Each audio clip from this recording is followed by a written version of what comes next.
Sebelum lanjut nonton video ini, jika kalian suka dengan channel Pegawai Jalanan, silahkan kalian support kami dengan cara subscribe dan klik tanda loncengnya. Silahkan gunakan headset Anda untuk mendapatkan kualitas suara yang jernih. Selamat menonton.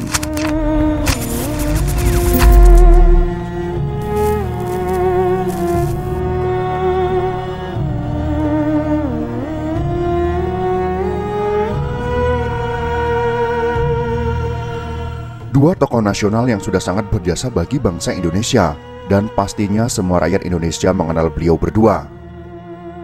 Mereka berdua tidak lain dan tidak bukan adalah Insinyur Soekarno, Presiden pertama Republik Indonesia sekaligus proklamator kemerdekaan, dan Haji Muhammad Soeharto yang merupakan Presiden kedua Republik Indonesia, Presiden yang pernah secara langsung berperang mengangkat senjata menghadapi Belanda sebelum menjadi presiden, karena memang beliau berasal dari kalangan militer.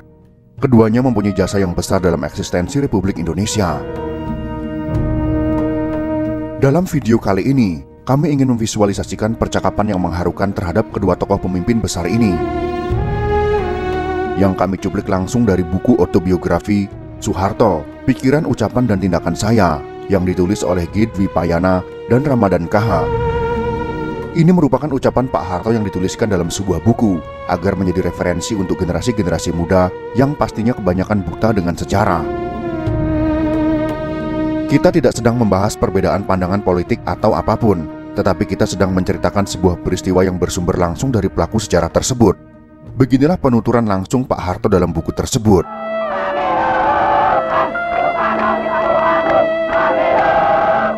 Di saat demonstrasi mahasiswa mewarnai suasana Jakarta, di Istana Merdeka saya mengadakan dialog dengan Bung Karno. Itu menyambung pembicaraan mengenai situasi dan mengenai PKI. Saya berkeyakinan bahwa pikiran Bung Karno mengenai jalan keluar kurang tepat. Saya terus berusaha supaya beliau mengerti dan menyadari perubahan yang telah terjadi. Sampai akhirnya, rupanya beliau bertanya-tanya, mengapa saya tidak patuh kepadanya. Sewaktu kami berdua, Bung Karno bertanya dalam bahasa Jawa di tengah-tengah suasana Jakarta. Harto, jane aku ki arep kok apake? Artinya dalam bahasa Indonesia adalah, Harto, sebenarnya aku ini akan kamu apakan? Aku ini pemimpinmu. Saya memberikan jawaban dengan satu ungkapan yang khas berakar pada latar belakang kehidupan saya. Bapak Presiden, jawab saya ini anak petani miskin. Tetapi ayah saya setiap kali mengingatkan saya untuk selalu menghormati orang tua. Saya selalu diingatkannya agar dapat mikul dhuwur mendem jero. Artinya memikul setinggi-tingginya, memendam sedalam-dalamnya, dalam artian menghormat terhadap orang tua. Dengan jawaban itu saya bermaksud dan bertujuan seperti kudangan ayah saya kepada saya. Orang tua saya sekalipun petani, orang kecil, orang yang tidak mendapatkan pendidikan formal, mempunyai kudangan terhadap anaknya, mempunyai cita-cita mengenai anaknya, yakni agar saya ini menjadi anak yang bisa mikul dhuwur mendem jero pada orang tua. Saya pun mempunyai keyakinan bahwa pegangan hidup seperti itu adalah benar dan tepat sekali. Mikul dhuwur artinya kita harus menghormati orang tua dan menjunjung tinggi nama baik orang tua. Mendem jero artinya segala kekurangan orang tua itu tidak perlu ditonjol-tonjolkan, apalagi ditiru. Kekurangan itu kita harus kubur sedalam-dalamnya supaya tidak kelihatan. Dalam pada itu, nama baik orang tua harus kita junjung setinggi-tingginya sehingga terpandang keharumannya. Bagus, jawab Bung Karno. Bapak tetap saya hormati, seperti saya menghormati orang tua saya. Bagi saya Bapak tidak hanya pemimpin bangsa, tetapi saya anggap orang tua saya. Saya ingin mikul dhuwur terhadap Bapak. Sayang yang mau dipikul dhuwur mendem jero tidak mau, kata saya. Saya yakin Bung Karno paham benar akan ungkapan yang saya kemukakan itu. Sementara Bung Karno diam, menarik muka serius seperti semula. Betul begitu Harto? Tanyanya kemudian. Betul Pak, insya Allah. Soalnya bergantung pada Bapak. Nah, kalau betul kamu masih menghormati aku dan menghargai kepemimpinanku, kuperintahkan kamu menghentikan demonstrasi-demonstrasi mahasiswa itu. Aksi-aksi mereka keterlaluan, tidak sopan, liar. Mereka sudah tidak sopan dan tidak hormat kepada orang tua. Mereka tidak bisa dibiarkan Harto. Kau kuminta mengambil tindakan terhadap mereka. Maaf Pak, saya pikir masalah ini berkenaan dengan pembenahan negara kita secara keseluruhan. Yang saya maksud, penyelesaian politik mengenai Gestapo PKI seperti yang Bapak janjikan. Kalau sekarang Bapak Presiden mengumumkan secara resmi bahwa PKI dibubarkan dan dilarang, saya percaya mahasiswa itu akan menghentikan aksi-aksinya, karena saya juga dituntut oleh mereka.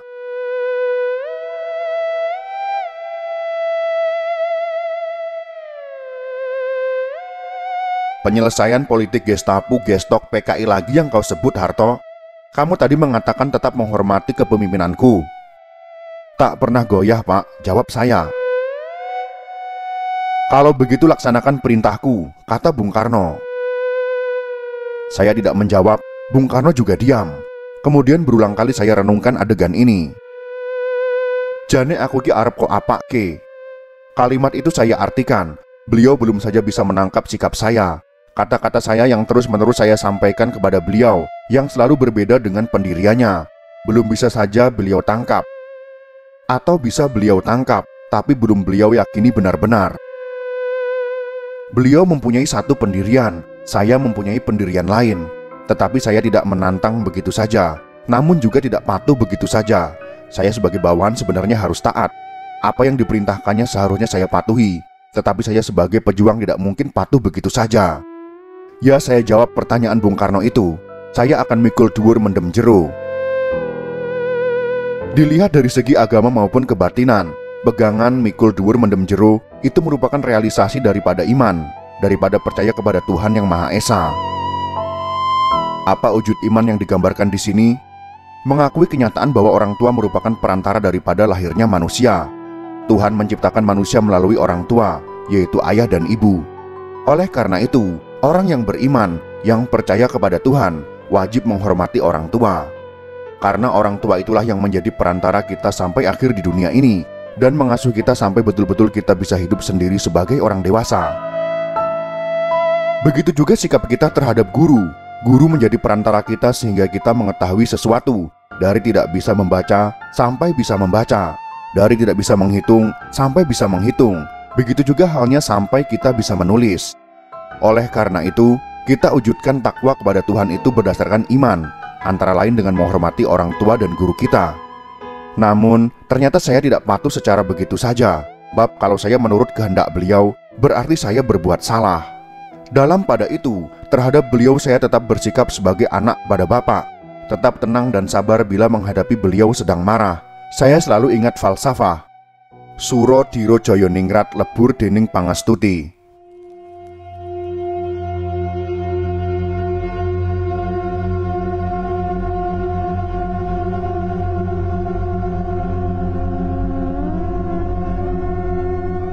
Pada tanggal 25 Februari tahun 1966, Kogam mengadakan rapat berjam-jam lamanya. Keputusan yang dituangkan dalam tulisan yang rapi pada esok harinya menetapkan antara lain, Presiden Soekarno sebagai Panglima Kogam membubarkan Kesatuan Aksi Mahasiswa Indonesia atau KAMI. Keputusan itu yang khususnya ditujukan kepada mahasiswa menyebutkan juga melarang berkumpul lebih dari 5 orang, serta disangkutkan pula dengan pelaksanaan pengganyangan terhadap Malaysia. Namun setelah kami dibubarkan, tidak berarti bahwa gerakan para mahasiswa itu berhenti. Perjuangan mereka beralih ke tangan Kesatuan Aksi Pemuda Pelajar Indonesia, dan aksi-aksi gencar terhadap pelbagai departemen diteruskan. Demam demonstrasi dengan tuntutan teritura meliputi ibu kota. Tak ada hentinya, pemuda, mahasiswa, dan pelajar terus memenuhi jalan-jalan. Sementara itu saya keluar masuk istana dalam pakaian tempur, bertemu dan berbicara dengan Presiden Soekarno.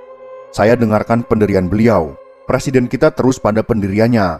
Sementara saya mengajukan pendirian saya dengan cara hormat dan tetap menghargai pucuk pimpinan pemerintah yang lebih tua daripada saya. Akhirnya beliau yakin bahwa saya tidak mudah untuk diperintah begitu saja, bahwa saya mempunyai pendirian. Saya pernah mengatakan pada beliau, "Pak, alangkah baiknya kalau memang kita sudah kalah, kita kemudian mundur. Mundur tetapi untuk menang. Mundur selangkah, tetapi untuk maju lebih jauh lagi." Masalahnya amat sepele, yakni membubarkan PKI. Tetapi beliau mempunyai keyakinan tersendiri, dan beliau tidak mau membubarkan PKI, tidak bergeser sedikit pun. Apa sebabnya? Bung Karno berpendirian bahwa PKI tidak bisa dibubarkan. Kalau dibubarkan dan dilarang, akan bergerak di bawah tanah dan akan lebih berbahaya. Saya memberikan argumentasi lain. PKI bisa dilarang, tidak berbahaya, asal rakyat kita diajak. Kita harus memisahkan PKI dari rakyat. Dan ini pernah terjadi pada waktu menghadapi pemberontakan PKI Muso di Madiun pada tahun 1948. Bung Karno menanyakan pada rakyat, pilih Muso atau pilih Soekarno-Hatta. Rakyat pilih Soekarno-Hatta, dan pemberontakan PKI bisa diatasi karena rakyat ikut serta. Apalagi sekarang, Bung Karno bisa tanya pada rakyat, pilih PKI atau Pancasila. Pasti rakyat pilih Pancasila. Pada kesempatan berdialog lainnya, Bung Karno menegaskan, Har, saya ini sudah diakui sebagai pemimpin dunia. Konsep Nasakom sudah saya jual kepada bangsa-bangsa di dunia ini. Sekarang saya harus membubarkan PKI. Di mana, Har? Saya harus menyembunyikan muka saya? Dengan tenang dan hormat tetapi sungguh-sungguh saya menjawab, Pak, kalau masalahnya untuk konsumsi dunia luar, gampang, jadikan saya bumper. Saya yang akan membubarkan PKI, bukan Bapak. Tetapi ke dalam negeri Bapak harus ngegongi atau menyetujui. Beliau tetap pada pendiriannya, dan rupanya belum bisa menangkap sikap saya yang sebenarnya. Hingga lahirlah pertanyaan yang sangat mengharukan. Jane aku ki arep kok apake? Saya ingat minggu-minggu itu penuh dengan pertemuan dan pembicaraan hangat. Udara politik masih tetap panas dan meresahkan. Tanggal 10 Maret, pukul 2 dini hari, pimpinan mahasiswa saya undang ke Kostrad. Saya bicara dengan mereka. Pada kesempatan itu hadir dan bicara pula Subhan ZE. Kerja berat terus-menerus sampai larut malam seperti itu menyebabkan saya sakit tenggorokan, sehingga saya tidak bisa hadir pada sidang kabinet di istana pada tanggal 11 Maret pagi-pagi. Itulah dialog yang mengharukan antara kedua tokoh nasional Indonesia. Semoga dalam video kali ini kita dapat mengambil hikmah dan pelajaran yang berharga dari kedua tokoh tersebut. Jika kalian suka dengan video ini, silakan berikan jempol ke atas. Dan jika kalian menganggap video ini bermanfaat, maka bagikanlah untuk teman-teman Anda yang lain. Terima kasih sudah menonton.